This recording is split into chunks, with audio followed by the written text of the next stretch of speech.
beating the drum and singing for change. For 2 hours this afternoon, about a dozen demonstrators were holding signs, flags, and even an umbrella, raising their voices in protest outside of the Pilgrim nuclear power plant in Plymouth. For as long as it's existed, nuclear power has long been a source of debate. Proponents will argue that it's cheap, natural, and theoretically completely renewable, meaning you can use it forever and ever and ever. Also, not to mention, it's far safer to run a nuclear facility than to burn stuff like oil or coal. 99% of the time, nuclear energy does not pose any threat to the outside world. But when people think of nuclear energy, they don't think about that 99%. They typically only think of that 1%. There has been a nuclear accident in the Soviet Union, and the Soviets have admitted that it happened. The Soviet version is this. One of the atomic reactors at the Chernobyl atomic power plant near the city of Kiev was damaged, and there is speculation in Moscow that people were injured and may have died. But a government official said that a breakdown in an atomic power plant in Pennsylvania today is probably the worst nuclear reactor accident to date. 1 year ago tonight, the building housing Japan's Fukushima #1 nuclear reactor exploded, and 3 of the reactors there were melting down.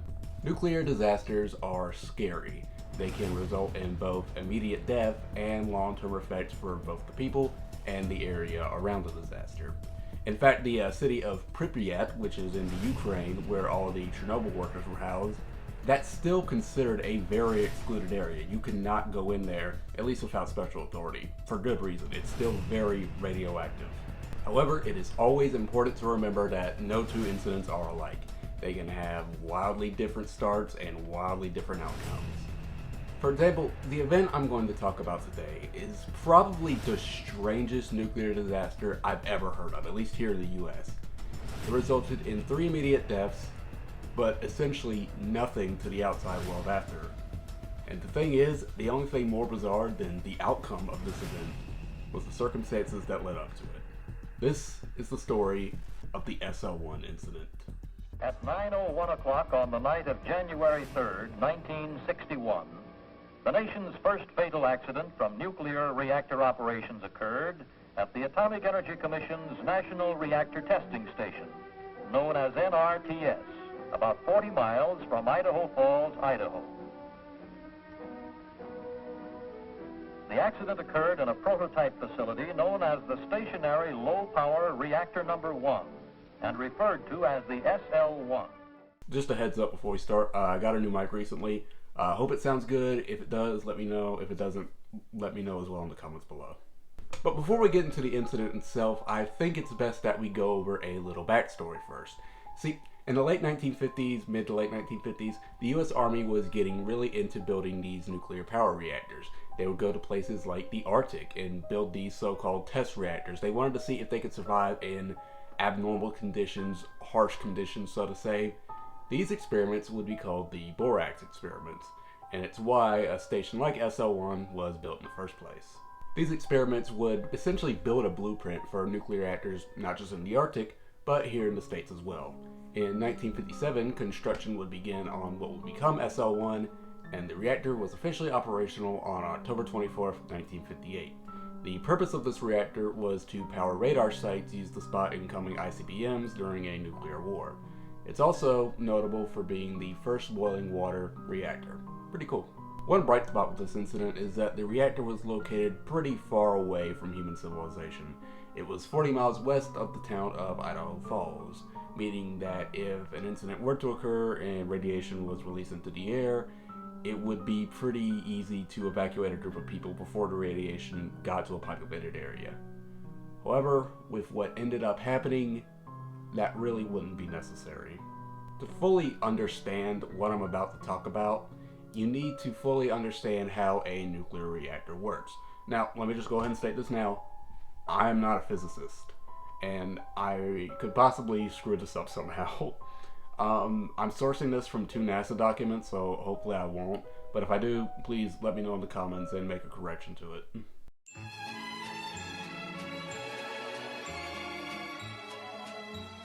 In order for a nuclear reactor to function properly, you need 3 things. The first is fuel. You need a type of fuel that when hit by a neutron will split and release heat energy. The type of fuel used at SO1 was uranium-235. The uranium-235 would be hit by a neutron, it would split, and nuclear fission would take place. The second thing you need is water. Water to A, control the reactor, and B, to turn into steam. Water will get hot, it'll turn into steam, the steam will move, it will begin to spin a turbine, the turbine will spin, and energy will be created. The last thing you're going to need are control rods. They are exactly what they sound like. They are these rods that you insert into a nuclear reactor to control the amount of nuclear reactions that happen. Think of it as like a faucet, okay? The more you turn a faucet on, the more water comes out. As in, the more control rods you take out, the more nuclear reactions occur. Same thing occurs vice versa. The more you turn a faucet off, the water stops. The more control rods you put in, the more the reactions stop. We encounter our first big problem at SL1 when we take into account that the reactor had a pretty big design flaw with the rods. In a normal nuclear reactor, the rod should easily be able to go in and out without any real problems. However, at SL1, they were notorious for getting stuck, which means that a worker would have to come out and physically push or pull a rod back to its desired position. And it was hard. A worker would have to exert a lot of force just to get it to move. The other major problem here is that none of the three men who were at SL1 at the night of the disaster were not nuclear engineers. They knew the basics in and out of it, but they haven't been specifically trained on nuclear engineering. And as it turns out, there would be no protocol as to what would happen if a rod got sticky. Now, the reason for all these safety oversights might be answered with the time that this event took place in. This was 1961. The Cold War was really starting to crank up. We just started the space race with the Russians, also not to mention stuff like the Cuban Missile Crisis was just around the corner. But for now, we were mostly focusing on innovation, and we were speeding up this innovation to compete with the Russians. And this push for innovation and getting there first led to a lot of oversights of safety, which would obviously come back to haunt us. And just for the record, obviously this was happening to the Russians as well, but their oversights would take a good 25 years to manifest, an event I'm pretty sure we all know of. Little did the government know that all these little oversights at the plant could cause major casualties if a mistake occurred. And on January 3rd, 1961, that's exactly what happened. What was that mistake? We'll get to that. But first, let's go back a couple weeks to December 20th, 1960. The SL1 reactor was shut down for a sort of Christmas break. It was shut down by fully reinserting all of the control rods into the reactor. Meanwhile, the staff would leave it alone for 11 days while they enjoyed their Christmas festivities. After this 11-day period was up, it would be time to activate the reactor once again. And that night, there would be 3 people on duty. Navy Seabed Richard C. Legg, Army Specialist John A. Burns, and Army Specialist Richard Leroy McKinley. For the 3 men, it was just expected to be a typical late work night. It ended up being the final night all 3 men were alive. At 9:01 p.m., January the 3rd, heat alarms will be set off at the NRTS security facility. Pretty much this is just a building where nuclear reactors across the country are monitored. Now, initially, they weren't too concerned about these alarms because they actually had 2 false alarms in the same day. So, they sent out a 6-man team to check out the situation. When the team arrived at SL1, they first found nothing strange at all, only light plumes of steam coming up from the building, which this was to be expected. It was a below freezing night that night. However, problems started to arise when they tried to contact the people inside the building and got nothing. No one at all. Thankfully, there was a security guard nearby and he let them into the building, where they immediately noticed that all 3 men were completely absent. Their fears that a serious situation had occurred were confirmed when they went up to the nuclear reactor room and saw a blinking radiation light. They would pull out 2 Geiger counters that maxed out at 200 roentgens per hour. This was bad. After briefly withdrawing, 2 men from the group would re-enter the facility with more capable Geiger counters. These Geiger counters maxed out at 500 roentgens, which, by the way, if you're exposed to that amount of radiation within like 5 hours, it's a guaranteed death sentence. Once again, the Geiger counters maxed out. This was an incredibly dangerous situation they were walking into, without a doubt. At 10:30 p.m., lead health physicist Ed Villario and operations supervisor Paul Duckworth would make their way into the SL1 building. They would make it halfway up the stairs before they heard the sound of someone moaning in pain. That person moaning in pain will be none other than Richard McKinley. He was, to put it in simple terms, not in the best of shape. He was bleeding profusely, and it was clear that he suffered a massive head injury. He couldn't talk, he could only moan in pain, and that was only briefly before he slipped into unconsciousness. It was clear that he had been the victim of some very blunt trauma, the cause of which was unknown at the time. Not far from McKinley was John Burns, or so the body of John Burns. He had faced the same injuries as McKinley, although far more, severe. Unlike McKinley, he was already dead, and warning, this is graphic. It seems that he too had suffered such horrific trauma that it broke his ribs, and one of the ribs pierced his heart. He was only 22 when he died. That leaves us with the third man in the reactor that night, Richard Legg. Now, at first, they couldn't find him. He was nowhere to be found. They thought, oh, maybe he could have made it out, but no. He was not on the ground. He was instead impaled to the ceiling with a shield plug. Obviously, he would be killed instantly. He was only 26 when he died. The scene at SL1 was, to put it in as simple terms as possible, horrific. And they had no idea what just happened here. However, they wouldn't be able to dwell on what caused the incident because of two main problems. One, McKinley was, for the time being, still alive, but they needed to get him to a hospital fast. They also needed to get out the building because, I don't know if you know this, but usually after a nuclear incident, there's radiation. And the radiation levels inside the building were still so high that being in there for an extended period of time would almost mean certain death. McKinley's evacuation would take no more than 3 minutes, but in those 3 minutes, many problems would arise. First of all, several of the emergency exits, they were just blocked off, they couldn't get access to them. Second of all, and this is even scarier, the air packs that the firefighters would use, they would start to freeze up, meaning they wouldn't be able to breathe.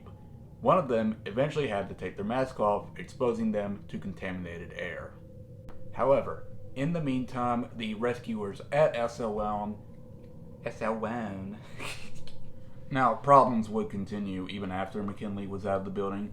Because he was so irradiated, they couldn't just transfer him normally to an ambulance. They had to use a shuttle to then load him in the back of an ambulance. However, as you can imagine, none of this would really make a difference.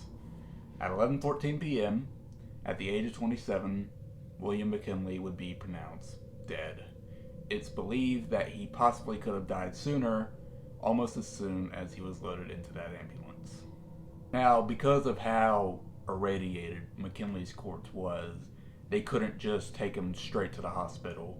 What they had to do was leave the ambulance in the desert for hours.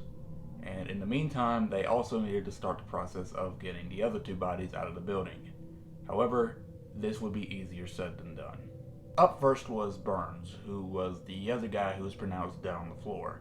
Now, because of the radiation, the attempt to get him out wouldn't start until the night after the incident. Even so, it still took 6 people to get him out of there.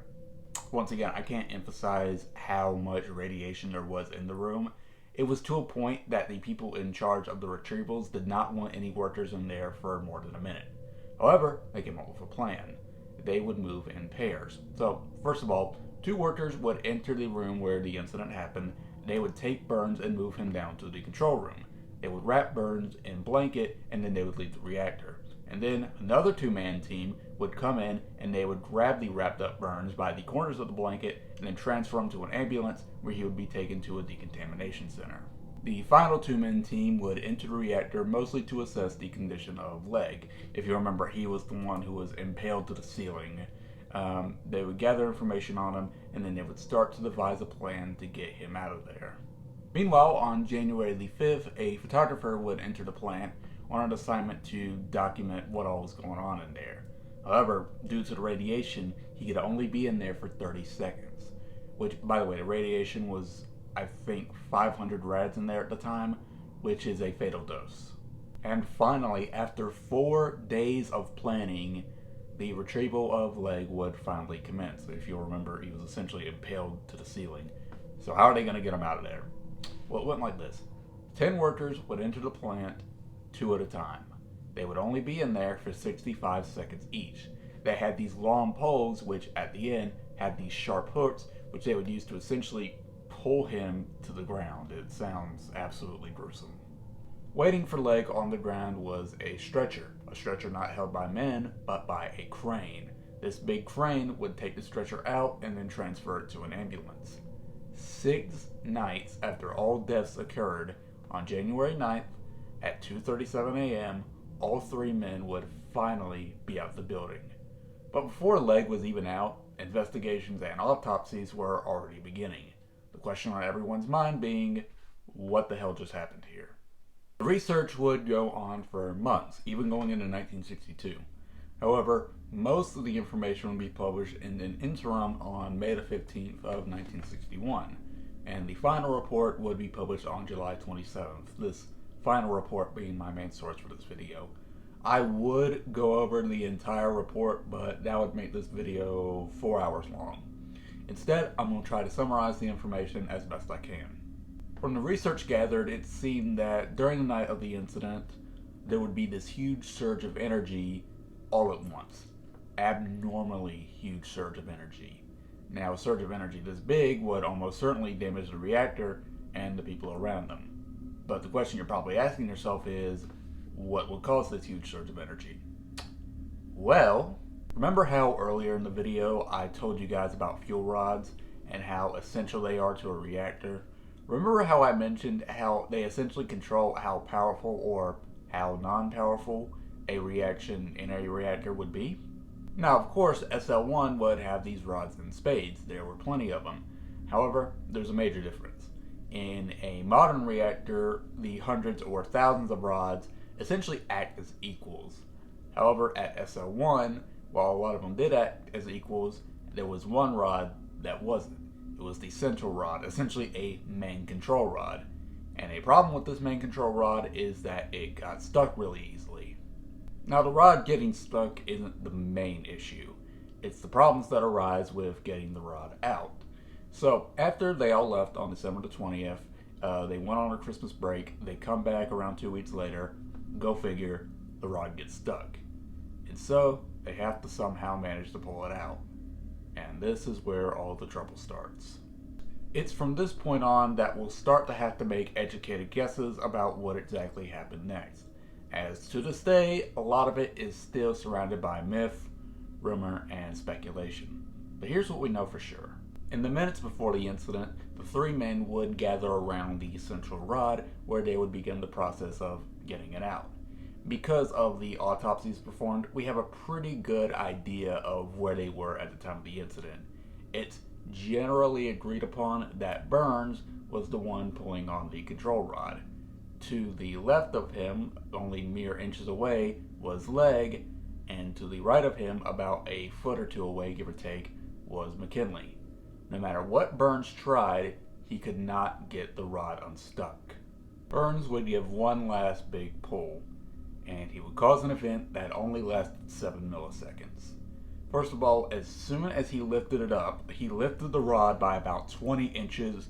This would cause an enormous spike in power and heat. Now, obviously, a reactor has to have water in it so it can control the reactions more efficiently. However, the water did not have enough time to control it because he pulled up the rod so quickly. And so, a lot of it flashed to steam. And the steam only had one place to go. Up. This sudden steam explosion would essentially launch the reactor out of the ground. It would launch the shield plugs, which would impale Leg. It would knock Burns back, causing his ribs to puncture his heart. and finally it would knock McKinley the other way, causing him traumatic head injuries. Seconds later, at 9:01 p.m., due to the extreme heat, a fire alarm inside the building would be tripped, and that would bring us back to where we were in the beginning. However, while all the crews were situated outside the building, inside the reactor, something much more terrifying was brewing. Now, immediately after the explosion, the inside of the core would grow so hot that the whole interior would just essentially begin to melt down into what is probably the most dangerous substance on planet Earth. It's called corium. And if you don't know what that is, it's essentially this lava-type liquid. It burns very hot, and if not controlled or contained, it can melt through most, if not all, ground material. However, unlike lava, which you have to be standing in it for it to kill you, corium is different. Corium is the most radioactive material, period. Standing within a few feet or even a few yards away from it can guarantee a death sentence. Here's a great example. So at Chernobyl on April 26th, there was this big blob of corium that melted down into the basement. It's called the elephant's foot. I'm sure most of you guys are familiar with it. Being in the presence of the elephant's foot for 5 minutes would guarantee a death sentence, at least back in the day. But even now, if you're in the presence of it for like a few hours, it gives you a fatal dose of radiation. It is still deadly to this day. Thankfully, in one of the few bright spots with this case, there would be very little corium produced, and what corium was produced was stopped fairly quickly by the plant's cooling mechanics. Now, that did not mean that the surrounding area was not about to have a big radiation problem. The other nuclear plants that were downwind of the facility would report over 50 times the usual background radiation. And while SL1 was not close to any major population centers, it was close enough to Highway 20 that it caused problems there and parts of the road had to be closed. It's estimated that 800 people were exposed to radiation levels that were considered dangerous. And given how many years have passed, it's possible that many of these people would develop life-threatening illnesses such as cancer. The cleanup of the plant would go all the way into summer of 1962, where it would essentially be buried in the earth where it once stood. However, even well into the 1990s, there were still issues such as soil contamination. Now, everything I just told you should paint a pretty good picture as to why SL1 is regarded as a pretty bizarre case. But what if I told you there was one more aspect that made it all the more weirder? It's a conspiracy theory, and the theory goes that what happened at SL1 was not an accident, but rather a murder-suicide.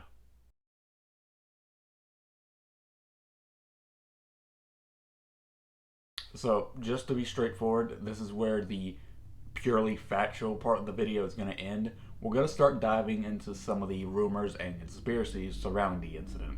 A lot of this information is rumor, speculation, and he said, she said. Pretty much just take what I'm about to say with a massive grain of salt, and that all of this is alleged. So a long-standing rumor is that Burns and Legg absolutely hated each other at work. They did not get along at all in social situations, and especially at work. They seemed to have this intense rivalry that was so fierce, and their hatred of each other was so strong, they would get into fistfights, like, at work. There's also rumors about the personal life of Burns. Apparently during these theoretical arguments, Legg would essentially taunt him about Burns cheating on his wife with a sex worker. Burns had a 2-year-old son, by the way. And it seems that within this conspiracy, they've kind of created the image of Burns' marriage just completely falling apart. And it's made even worse when it's alleged that Legg started sleeping with Burns' wife. Which, if that's true, damn. She laid next to him and went to sleep. Now, the final piece of the infidelity puzzle would happen on the night of the incident. Apparently, while Burns was working, he would get a call from his wife where she would ask him for a divorce. This would enrage him so much that when he was meaning to pull out the rod, he intentionally pulled it out too hard, too fast to kill himself and everyone else in the room. Overall, it is one of the more ridiculous conspiracies I've talked about. Keep in mind, I've talked about a killer arcade cabinet before. However, there are some elements that I could potentially believe, specifically the divorce element. Now, most likely, Legg had nothing to do with the incident. However, it is possible that Burns and his wife could have been going through marriage issues. I'm going to tell you a bit of a personal story real quick, which kind of reflects how I think about this case. Years ago, I watched this true crime show on Netflix with my mom. I don't remember the name of it, and if you asked me to give like full-on details about the names of the victims or the people involved, I couldn't come up with anything. Yeah, editor's note, the guy's name was Randy Mortensen. I repeat, Randy Mortensen. I looked into it and I found the guy's name, and it was the exact case. Honestly, I might do a whole video on this because this was actually really interesting to research. But essentially, it was this park ranger, and he was very good at his job. He knew the area like the back of his hands. One day, he goes missing. They can't find him until years later, where he's eventually found under like a piece of ice. Apparently, like he slipped into like a very like tight crevice where there was water flowing under it, and he drowned. Pretty horrific way to go. However, it came to light years later that he was having marriage issues with his wife. This marriage issue would cause a lot of stress on this guy's mind, causing him to be less careful. Definitely a horrific way to go, and something that could also potentially apply to this case. So yeah, TLDR, essentially what I want you to gather from this is that even experts who are, for lack of a better term, know exactly what they are doing, who are geniuses in their field, can make mistakes when under stress. And sometimes these mistakes can lead to tragedy. However, it's never been proved that Burns and his wife even had any marriage issues to begin with. It's just a rumor. In reality, this whole thing is probably due to a poor design.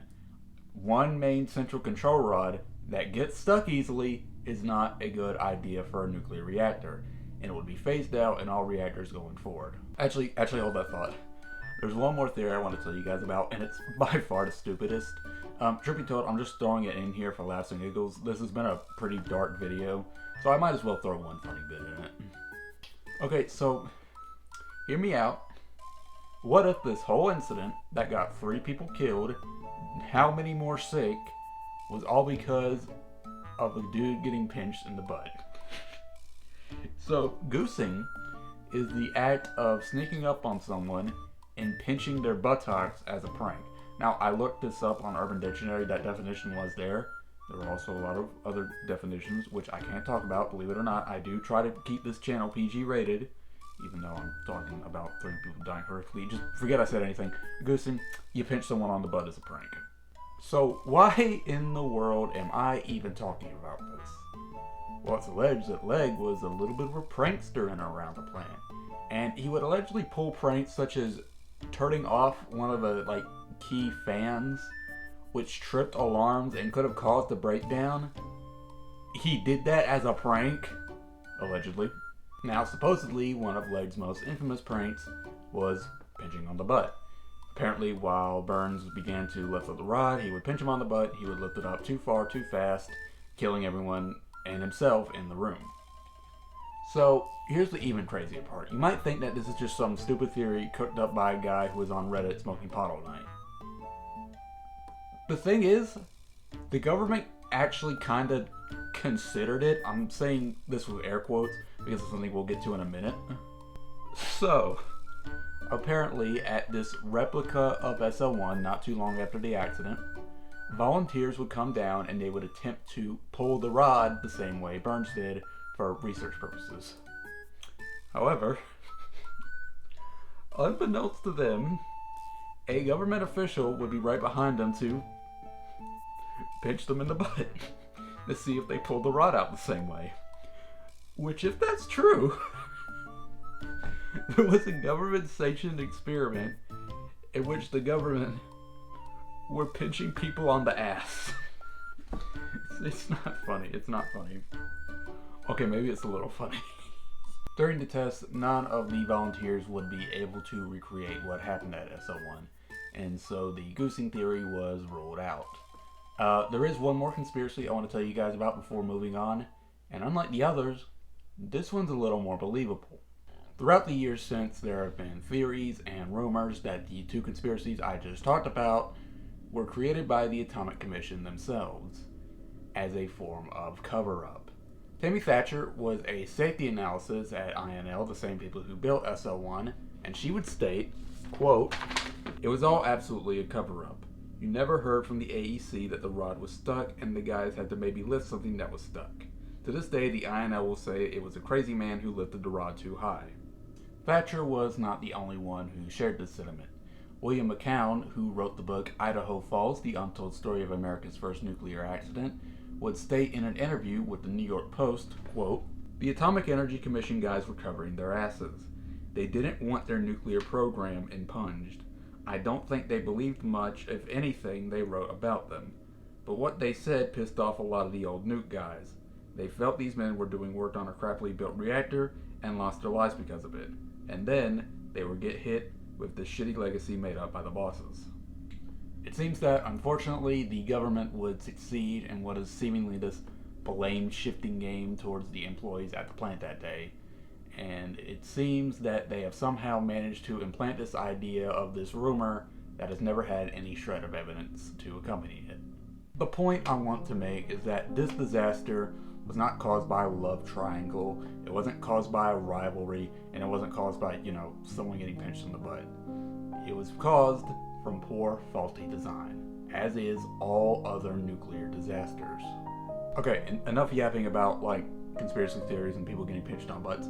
Let's go back to purely facts, and let's talk about what happened in the years and decades following the accident. In July of 1961, as I mentioned earlier, the full report would be released, giving most answers to questions people had about the accident. Around the same time, a lot of material from the plant, around 99,000 feet of it, would be buried underground. For Legg, Burns, and McKinley, their bodies were too irradiated for them to be given a traditional burial and funeral. They could not be seen by their loved ones. Instead, they're buried deep underground in these kind of vault caskets made out of steel and lead. As for the plant itself, most of it is again buried underground, and you can visit the site today. Many cleanups would commence in the decades following, but 31 years later, in 1994, background radiation at the area where it happened was still 150 times higher than the surrounding area. Around the same time that this measurement occurred, plans began on a kind of a project to build a shield over it so that more radiation wouldn't leak out into the air, kind of like how Chernobyl has its sarcophagus. While the disaster at SL1 wouldn't exactly end the Army's involvement with nuclear energy, it made them highly reconsider it. Only 8 reactors would end up being built. The last reached criticality in 1967 before being decommissioned in 1975. It seems, thankfully, that we would take the lessons that we learned from SL1 and apply it to other nuclear reactors within the states. It's partially the reason why something like 3 Mile Island, for example, has 0 fatalities. Finally, in 2022, the EBR-1 Atomic Museum would create this sort of memorial site not too far from the original site. So if you're in the area and you want to pay tribute, there you go. And with that, we've reached the end of SL1. Thank you so much for watching. This video took way too long to get out, but yeah, I'm happy it's out. I hope you enjoyed it as much as I enjoyed making it. Have a lot more cool projects in the future. Peace. Investigation will not be complete until continuing studies bring a fuller understanding of what was involved and what can be learned for the advancement of reactor safety technology.